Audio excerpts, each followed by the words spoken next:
The Charles P. And ladies and gentlemen, it is basically sat for 2 days. It is ready to get the whole red painted and do the water line, which I'm going to do this week.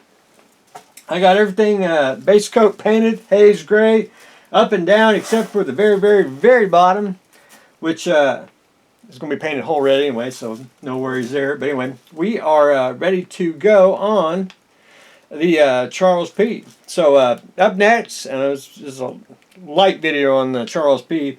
I'm going to take Tamiya tape and basically just mask off the water line, and then we'll mix up whole red here, Vallejo style, straight out of the bottle, and airbrush that on.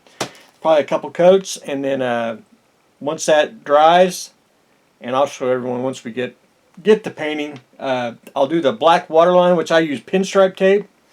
And then once I get the pinstripe and the whole red on, then I'll go in with a gloss coat and I'll gloss it. But that'll seal in the pinstripe tape and blend in everything with the whole. But anyway, we will get there in a couple days. So that is where I am on Charles P. So we are ready to apply the whole red. So while that dried, the Leopard 2.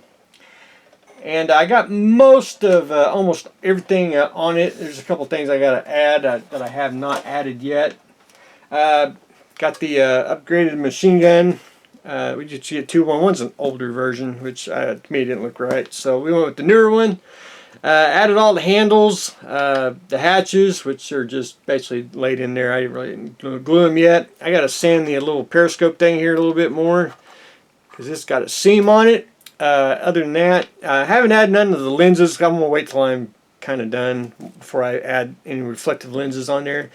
The antennas, some of the goofy, I call it goofy, stowage, kit supplied stowage. I prefer, aftermarket or make your own. Next thing I got to add, I added all the smoke chargers. I got to add the bustle racks, but I just started doing that.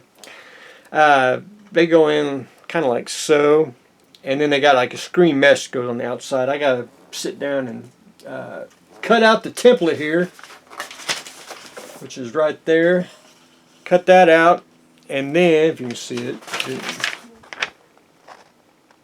got to cut that out, and then cut the mesh wire, and then glue it on. And see, I may do I saw Andy's headquarters, hobby headquarters, do this.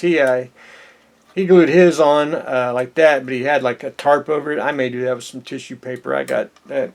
That looked slick on there, which tarp always adds a little extra character and a little more painting on the Leopard 2. So Leopard 2 now.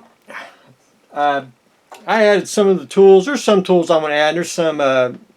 You kind of would have had to drill holes on the inside first, put tools in. Some of them I just leave off because, not everything has to have tools on it. It just fades in with the camo and everything. So the tow cables, if you can see that, and I showed you last time how I make tow cables. So I got them glued on. These are not movable, so you won't be able to take them off, change them. I just super glued them in place, and pretty realistic. I know, and everyone's like, "Ooh, the red." They'll be painted they'll be painted the whole color first, and then I'll go back in with a brush and paint the cables a steel color. Do a little dry brushing on them, but anyway. Other than that, I do like the coated wire because you can glue it and bend it how you want. But anyway, tow cables look pretty darn slick on there. So that's where I am on the Leopard 2. Gundam, I've been slowly. I didn't get a whole lot done. I did get most of the front of the body. Now he's awfully brightly colored, and we're going to go back in and fix him once we get him all assembled. We're going to go in and shade, pre-shade. We're going to weather. We're going to do some chipping. We're going to go all out on him. So bear with me on the. He's going to be multicolored. Plus, I'm changing a few other things on him just to. Which one thing I did change is the backpack. I got the wings painted. I got to add more detail to it, which I'm going to kit bash if I can get it right here, a Saturn V engine, which is basically going to go in something like that, and then we'll we'll make it look all pretty, because that's where you're going to see the bottom of it, not really the top, because that's going to be hanging from the ceiling. But anyway, he fits in something like that. I had to go ahead and get it glued on. I just had a hell of a time. Basically be something like that. Looks pretty darn slick, I think. And we'll add a little more detail, and I got to sand a little bit more. But I wanted to get basic coat of paint on him, and so I could see some of the things where I needed to sand. And then been slowly building his head. So anyway, fun, and I try to do everything's got to dry. That's when you can sneak in personal projects. When once you paint something, you gotta let it dry. But anyway, that's what I got going on today. Building the Gundam, which that's going to the hobby store to drum up some business on the big Gundams. The Leopard 2, it's getting closer and closer to getting some paint on it, and we're getting ready to do the waterline on the Charles P. So that's what we got going on today, so stay tuned for the next exciting episode.